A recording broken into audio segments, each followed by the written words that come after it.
Ya, ketemu lagi dengan saya Rizky Prabowo. Kali ini kita akan membahas terkait dengan beberapa piranti yang biasanya dipakai pada perkantoran. Yang pertama ada printer, yang kedua ada scanner.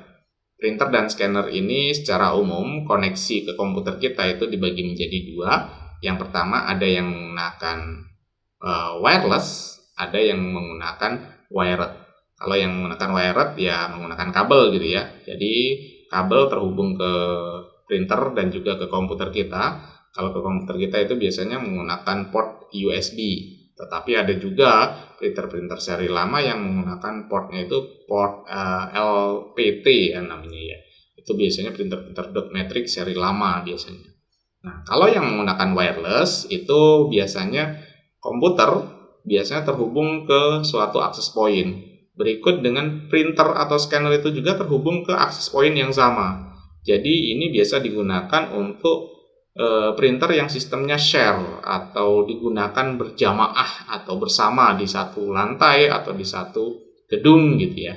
Nah, itu biasanya menggunakan printer yang model ini. Tapi harganya memang lebih mahal lah dibandingkan dengan printer yang menggunakan koneksi kabel.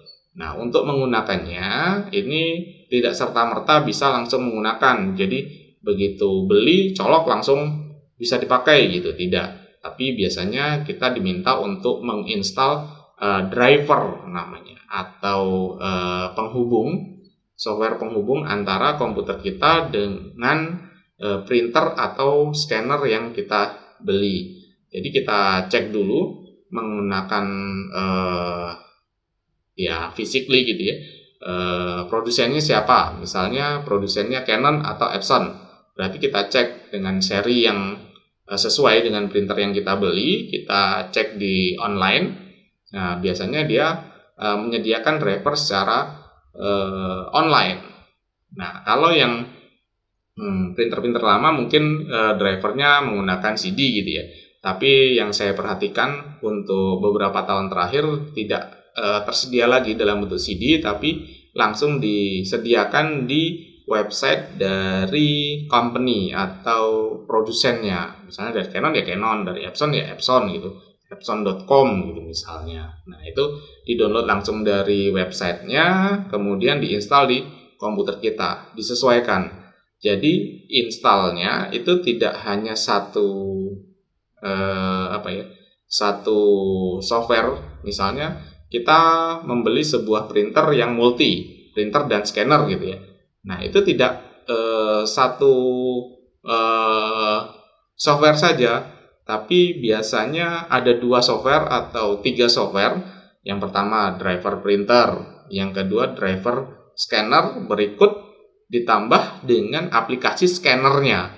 Nah, itu biasanya seperti itu. Kalau misalnya sebagai contoh yang Epson misalnya ya, itu ada aplikasi khusus untuk scanner si Epson. Jadi biasanya 3 software ini, 3 program dibundel jadi satu program. Jadi begitu kita install langsung terinstall semua. Itu untuk printer dan scanner yang multi ya. Jadi scanner dan printer yang jadi satu perangkat biasanya. Tapi ada juga yang scanner sendiri, printer sendiri, itu ada juga device yang seperti itu. Dan umumnya sekarang sih yang dipakai yang printer berikut scannernya. Nah, itu terkait dengan penggunaan dari device secara umum. Untuk menghidupkan atau mematikan printer ini bergantung dari jenisnya ya.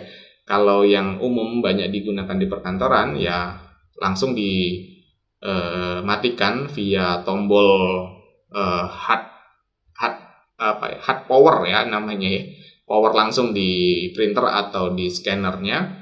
Atau ada juga yang printer yang lumayan mahal, yang besar gitu ya, seperti mesin fotokopi gitu, dia shutdown-nya via aplikasi dari scannernya. Misalnya di shutdown ada fasilitas untuk shutdown device. Kayak komputer kita kan biasanya bisa aja kita matikan via tombol power gitu ya, tapi ada aplikasi atau ada fitur seperti ini.